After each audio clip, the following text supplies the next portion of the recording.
갈라디아서 6장 1절부터 10절 말씀, 신약성경 309쪽에 있습니다. 형제들아, 사람이 만일 무슨 범죄한 일이 드러나거든 신령한 너희는 온유한 심령으로 그러한 자를 바로잡고 너 자신을 살펴보아 너도 시험을 받을까 두려워하라.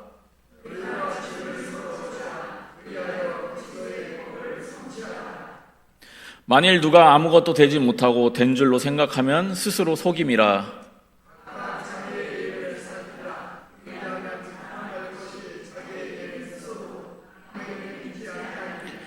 각각 자기의 짐을 질 것이라.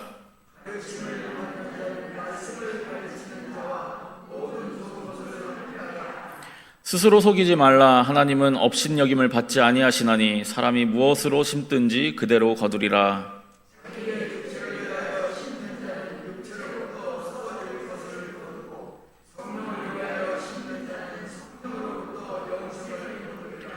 우리가 선을 행하되 낙심하지 말지니 포기하지 아니하면 때가 이름에 거두리라. 함께 읽겠습니다. 그러므로 우리는 기회 있는 대로 모든 이에게 착한 일을 하되 더욱 믿음의 가정들에게 할지니라. 아멘. 기도하겠습니다. 하나님 아버지, 주님, 우리가 이 말씀 가지고 하나님 앞에 우리가 어떻게 살아야 할지, 또 어떻게 하는 것이 하나님 보시기에 옳은 것인지를 분별하길 원합니다. 지금 우리의 마음 가운데 뜨거움이 있게 하여 주시옵시고, 또 말씀을 전하는 자나 듣는 자나 동일한 은혜 더하여 주셔서 주님 이 시간 감사와 기쁨과 또 나를 돌아보는 귀한 예배의 시간 되게 하여 주시옵소서. 감사드리오며 예수님 이름으로 기도드리옵나이다. 아멘.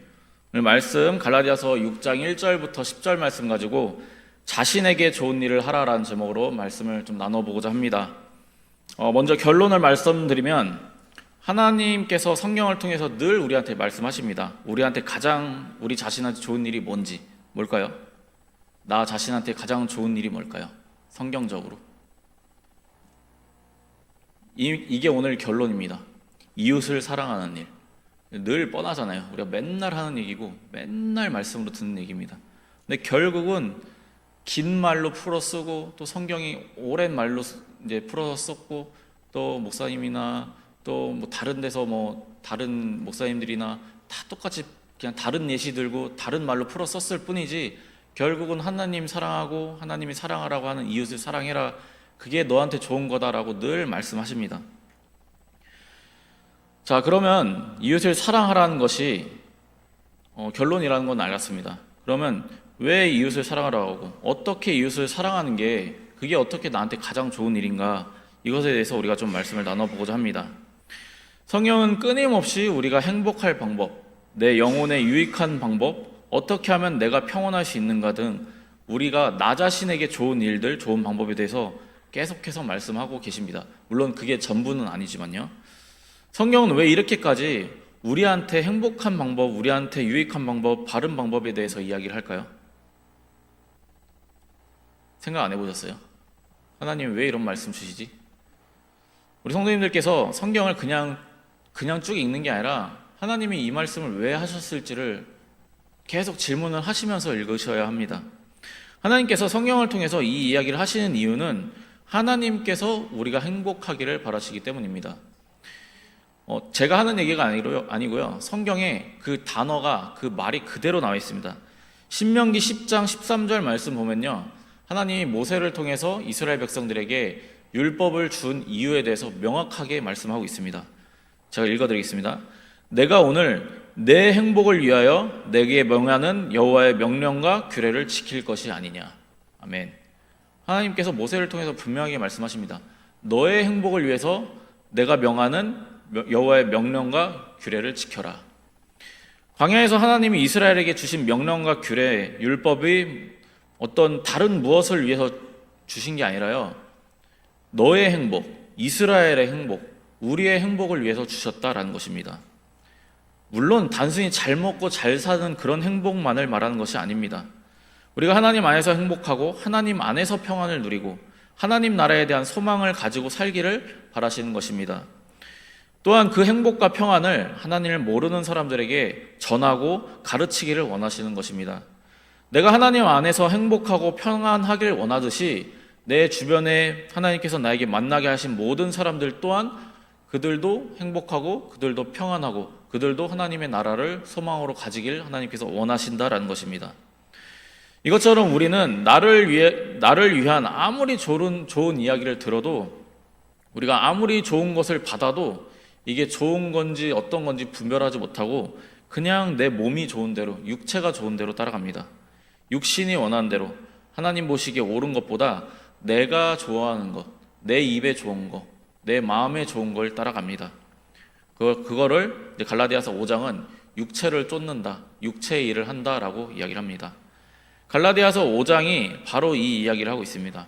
진짜 구원이 어디에서 오는지, 또 이 세상을 사는 동안 하나님 안에서 누리는 진짜 자유와 행복을 누리려면 육체를 따르지 말고 성령의 인도하심을 따르라 라고 갈라디아서 5장이 말씀하고 있습니다.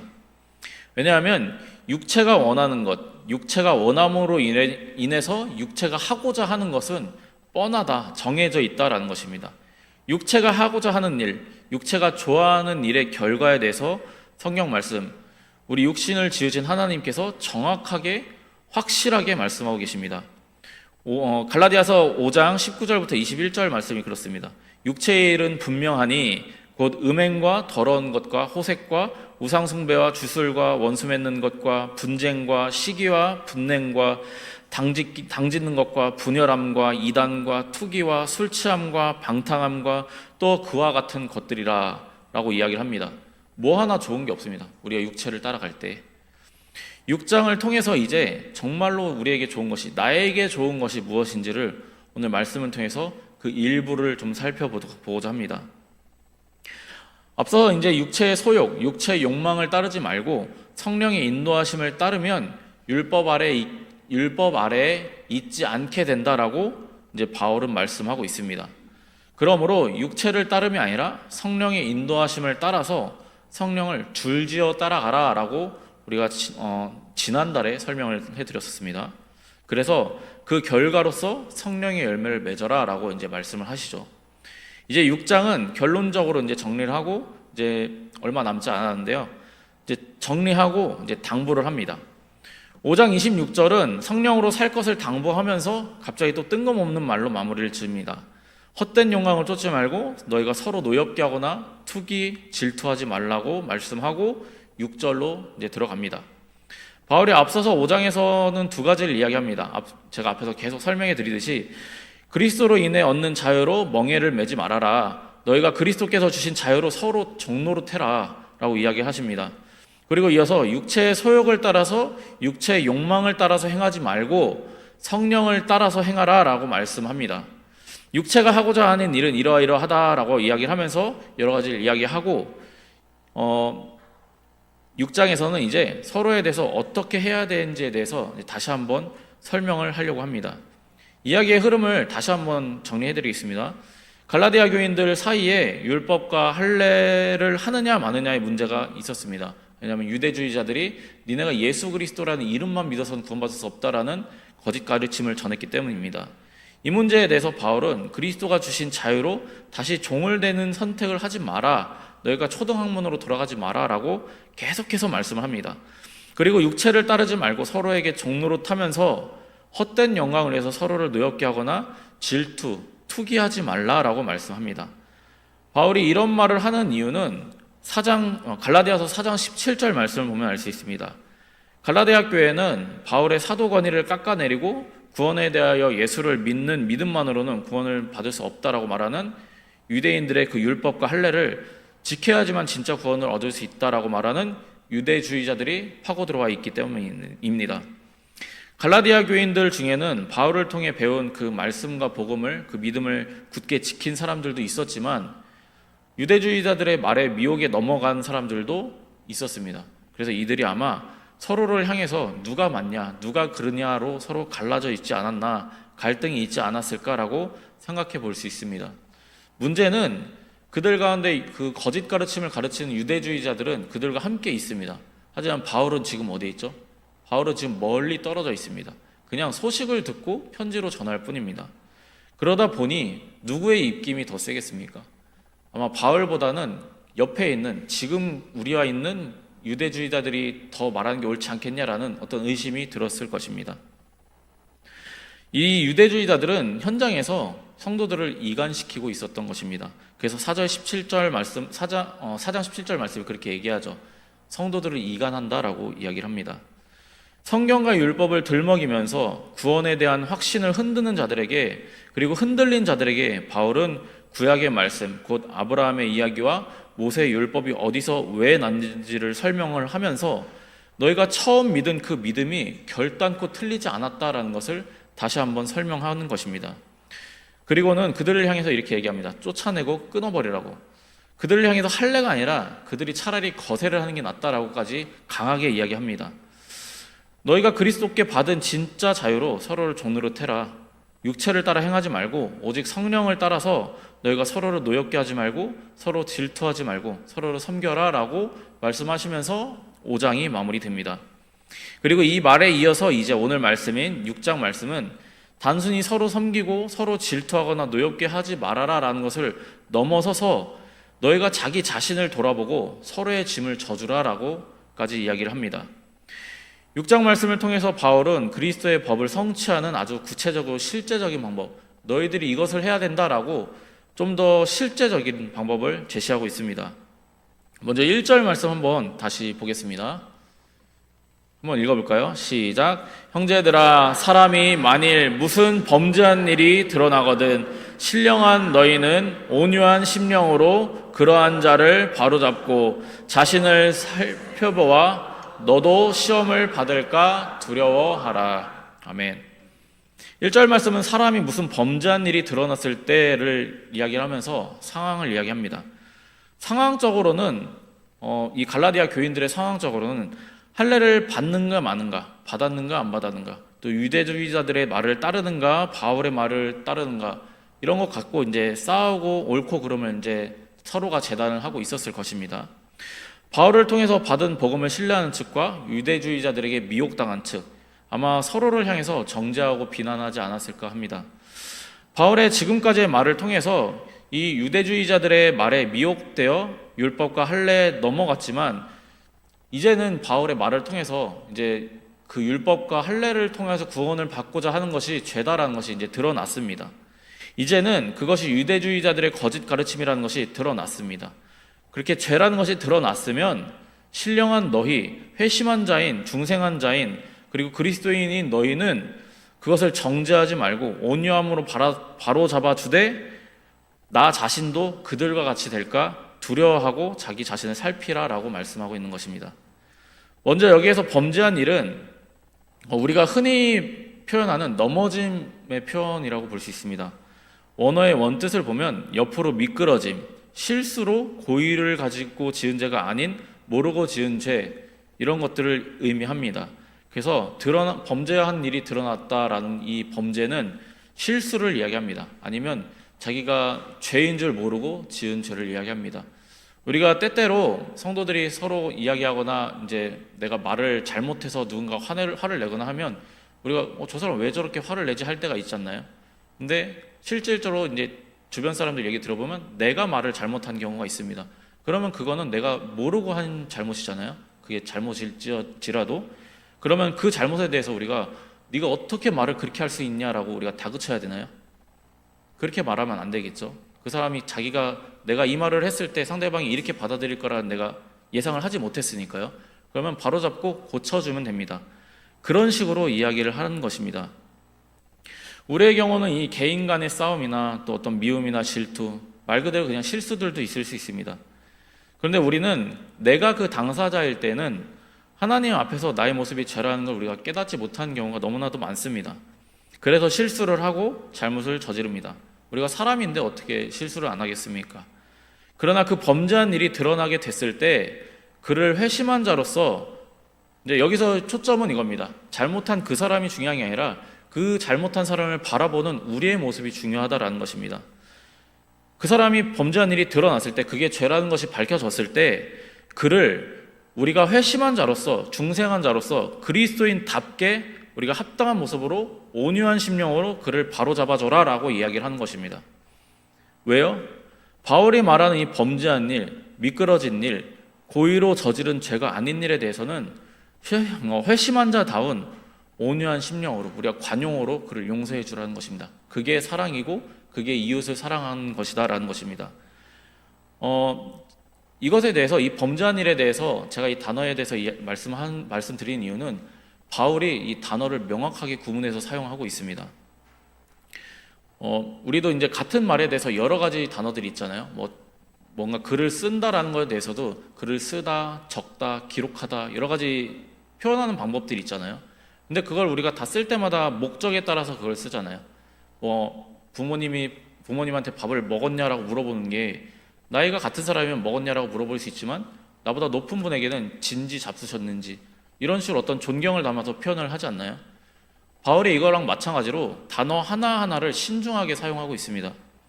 그래서 그런 의미에서 바울은 고의로 저지르지 않은 일에 대해서 명확하게 구분지어 말씀하고 있는 것입니다.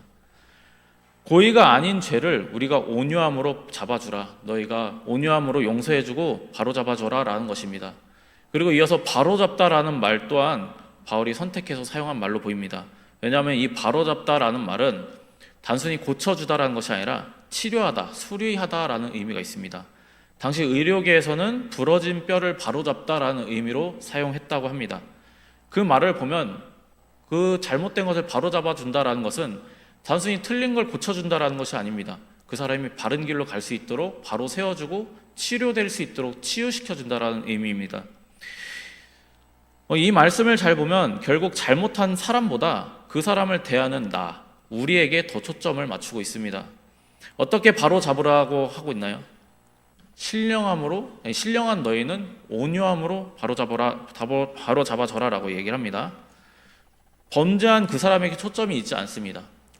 그를 보는 우리에게 초점이 있습니다. 갈라디아 교인들에게 초점이 있는 것이죠. 나도 그와 같은 시험을 받을까 두려워하며 그를 정죄하는 것이 아니라 오히려 나 자신을 살펴라 라고 바울은 명확하게 말씀하고 있습니다. 이어지는 2절의 말씀도 마찬가지입니다. 서로에게 대한 말씀인 동시에 우리 자신에 대한 말씀이기도 합니다. 한번 같이 읽어볼까요? 2절 시작. 너희가 짐을 서로 지라, 그리하여 그리스도의 법을 성취하라. 아멘. 여기서 서로 짐을 지라라고 말씀을 하죠. 그런데 이 말씀이 조금 이상합니다. 2절 말씀에서는 너희가 서로 짐을 져라 라고 말씀을 해놓고 5절에서는 갑자기 또 다른 말을 합니다. 각각 자기의 짐을 져라 라고 이야기를 합니다. 그러면 어떻게 하라는 거죠? 네 짐을 지라는 건지 내 짐을 지라는 건지 같이 짐을 지라는 건지. 그런데요, 바울이요 여기에서 이 단어 하나하나를 세밀하게 다 다른 걸로 사용을 했습니다. 우리가 볼 때는 똑같이 짐이라는 단어입니다. 근데 원어를 보면요, 2절이 말하는 짐, 서로 짐을 지라라는 이 짐은 바로스라고 해서 무거움, 무게라는 넓은 뜻의 단어입니다. 그래서 너희가 무거움을 서로 나누어라, 너희가 삶의 무게를 함께 나누어라 라는 뜻입니다. 하지만 5절이 말하는 각각의 자기 짐을 지라라는 이 짐은 포르티온이라는 단어로 아예 다른 단어입니다. 여기서 말하는 짐은 말 그대로 짐입니다. 말 그대로 화물, 짐, 의무, 멍에 이런 것을 의미합니다. 자, 그러면 감이 오시죠? 자기의 짐, 각각 자기에게 주어진 이 짐이 뭘까요? 의무입니다. 내가 져야 할 의무, 내가 져야 할 멍에, 내가 해야 할 일, 각각 자기에게 주어진 짐을 져라라는 것입니다. 그래서 1절에서 너 자신을 살펴라, 3절에서 누가 아무것도 되지 못하면 된 줄로 스스로 속이지 말라, 4절에서 자기의 일을 살피면 남에게는 자랑할 것이 없다, 5절 그러니 너희는 각각 자기의 짐을 지라로 연결이 됩니다.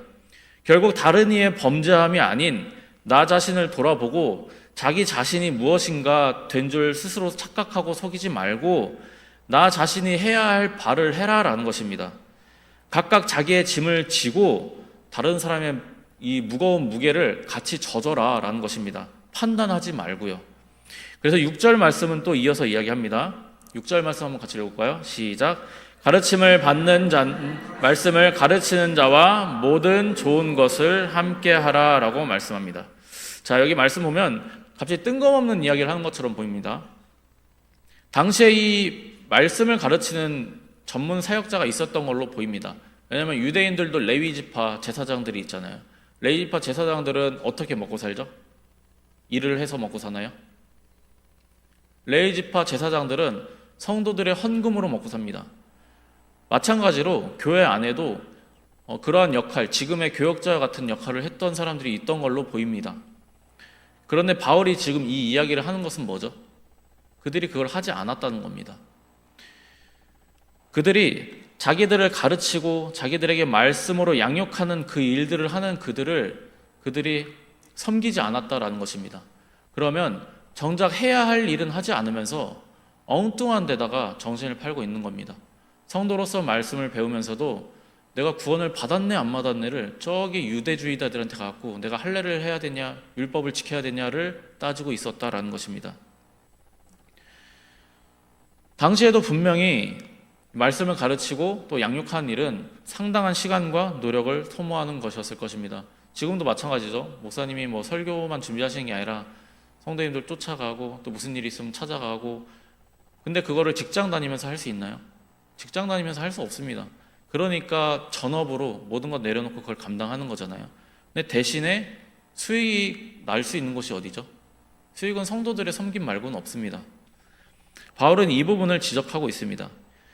유대주의자들의 어떤 그런 가르침에는 그렇게 쉽게 미혹돼서 구원이 어디서 나느냐, 우리가 구원을 받았냐 안 받았냐, 사도 바울의 권위가 있냐 없냐를 따지면서도 정작 너희가 할 거는 하지 않았다라는 것입니다. 바울이 이에 대해서 이렇게 지적한 것이죠. 말씀을 가르치는 자들이나 자들과 좋은 것을 나누는 것이 너희가 공동체 안에서 각각 져야 할 짐 중에 하나이니, 그리고 함께 져야 할 삶의 무게이니, 너희가 엉뚱하게 할례와 율법을 자랑하는 것 거기에 집중하지 말고 그리스도 앞에서 너희가 해야 할 의무를 해라, 너희가 져야 할 그 짐을 져라 라고 그리스도인으로서 져야 할 멍에를 지라고 말씀하는 것입니다. 그래서 이에 대해서도 7절 말씀은 이어서 말씀합니다. 7절부터 한번 같이 읽어볼까요? 7절 말씀 시작. 스스로 속이지 말라. 하나님은 업신여김을 받지 아니하시나니 사람이 무엇으로 심든지 그대로 거두리라. 아멘. 무엇을 스스로 속이지 말라고 한 걸까요? 스스로 속이지 말라라는 말씀도 바울이 마찬가지로 2번 사용하고 있습니다. 앞에서 3절에서 똑같이 너희가 스스로 속이지 말라라고 말씀하고요, 여기 7절에서도 스스로 속이지 말라라고 말씀하고 있습니다. 근데 바울이 이것도 다른 단어로 사용하고 있습니다. 3절에서 말하는 스스로 속이는 일은 아까 짐과 같이 아예 다른 뜻입니다. 제가 발음하기도 어려워요. 푸흐레나 파타오 이런 이상한 단어를 썼어요. 근데 이게 뜻이 뭐냐면요, 자기 마음을 속인다, 자기 기만을 이야기합니다. 왜 아까 바울이 말씀하는 게 있죠. 자기 스스로 무엇이 된지 아무것도 아니면서 된 줄 착각하지 마라, 스스로 속이지 말라라고 얘기하잖아요. 근데 그런 분들이 종종 계십니다. 자기가 마치 엄청 대단하고 내가 뭐가 돼갖고 네가 뭔데 네가 감히 나한테 이러냐, 네가 내가 누군 줄 아냐, 이런 말씀들 하시는 분들 있잖아요. 그런 걸 이야기합니다. 그러면 정말 그 사람이 자기가 뭐가 돼갖고 네가 나를 아냐 이런 식으로 표현할까요? 자기 스스로를 속이는 겁니다. 내가 이렇게 대단한 사람이다, 나 이렇게 낮은 사람 아니다라고 자기 스스로를 위로하고 어떻게든 나는 그런 사람 아니다라고 자기의 현실을 부정하는 겁니다. 그런 자기 기만을 이야기하는 것이고요. 바울은 그걸 하지 말아라라고 이야기합니다. 7절에서의 속이다는 플라나오라는 단어를 사용합니다. 이 말은 방황하다, 길을 벗어나다, 속다라는 의미입니다. 외적인 뜻이죠. 그래서 길에서 벗어난다, 이탈의 의미가 있습니다. 그래서 7절의 말씀은 신령한 자로서 스스로를 속여서 너희가 자기의 짐을 지지 않고 방황하지 마라, 너희가 빗나가지 마라 라고 말씀하는 것입니다. 말씀은 배우는 자들이 말씀 가르치는 자들을 가볍게 여기고 보살피지 않는다라는 것은 하나님을 비웃는다라는 것입니다. 호웃음친다라는 것이죠. 그렇게 자기에게 말씀을 가르친 자를 섬기라 하신 그 짐을 지지 않으면 그게 방황한 것이다라고 말씀하신 것입니다. 애당초 갈라디아 성도들이 잘못된 길로 간 이유가 뭘까요? 이들이 왜 이렇게 유대주의자들에게 쉽게 미혹됐을까요?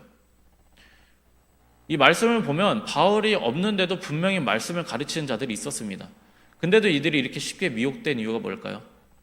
이들이 하나님의 말씀을 가르치는 자를 경히 여겼기 때문입니다. 가볍게 여겼고요, 그들을 섬기지 않았기 때문입니다. 애당초에 하나님이 붙여주신 그 말씀 말씀 가르치는 자들을 소홀히 대하면서 자기들이 원하는 것을 가르쳐주는 그 유대주의자들의 미혹에 꾀임에 넘어간 것이죠. 세상에서 자기 자식을 가르치기 위해서 혹은 내가 배우고 싶은 것을 배우기 위해서 돈을 벌기 위해서는 무엇도 마다하지 않고 소비합니다. 더 잘 가르쳐달며 오히려 더 따로 챙겨주기도 하죠.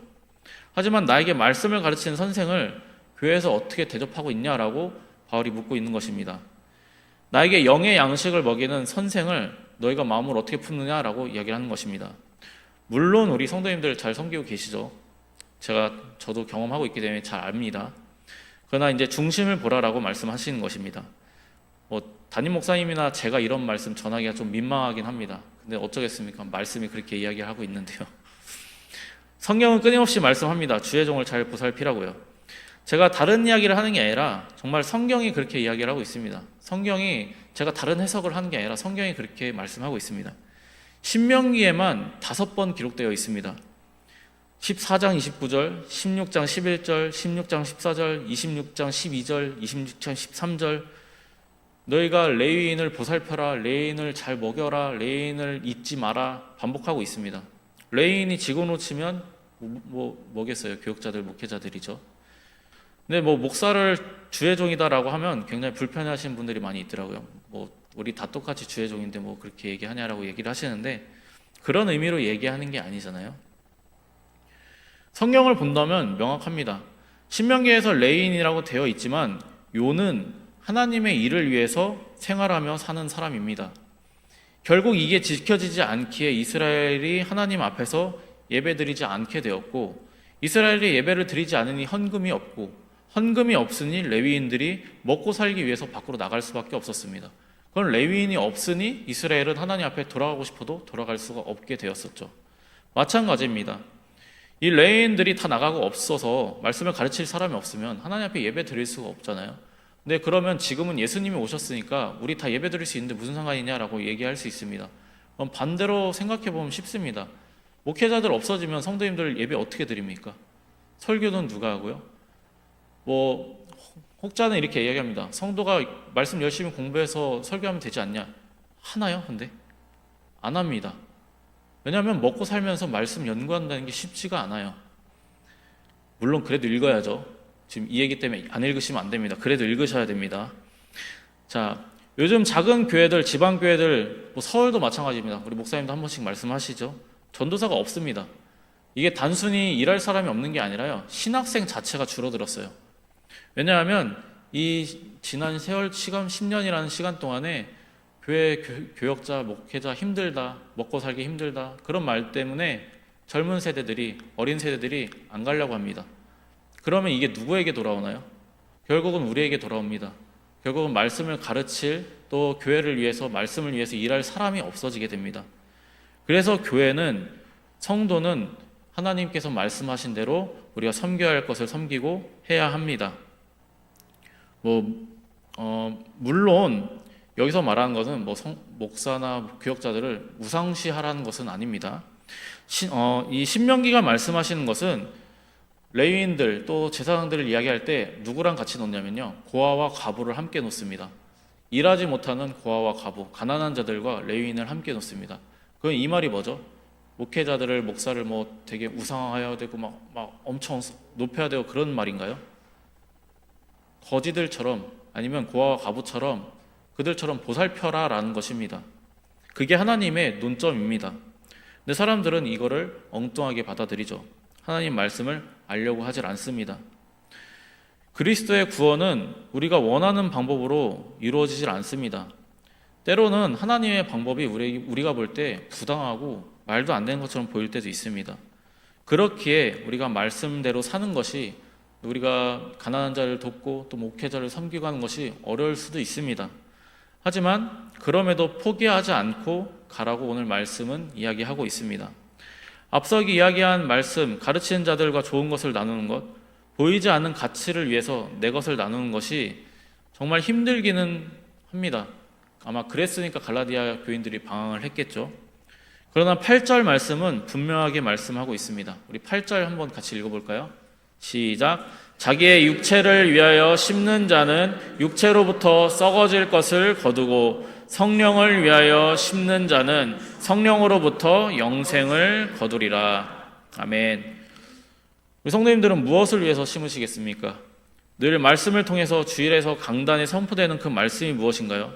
예수님을 사랑하고 서로 용서하고 미워하지 말고 공동체를 잘 섬기고, 늘 목사님이 전하는 말씀들이 그거잖아요. 결국은 만약에 목사님이 그러한 영을 심는 이야기, 영을 위하여 심는 이야기를 하지 않으면 끌어내려야죠, 당연히. 근데 그러지 않는다면, 바른 이야기를, 영을 위하여 심는 이야기를 잘 전하고 있다면 성도님들이 해야 하실 일이 뭔가요? 의무가 뭔가요?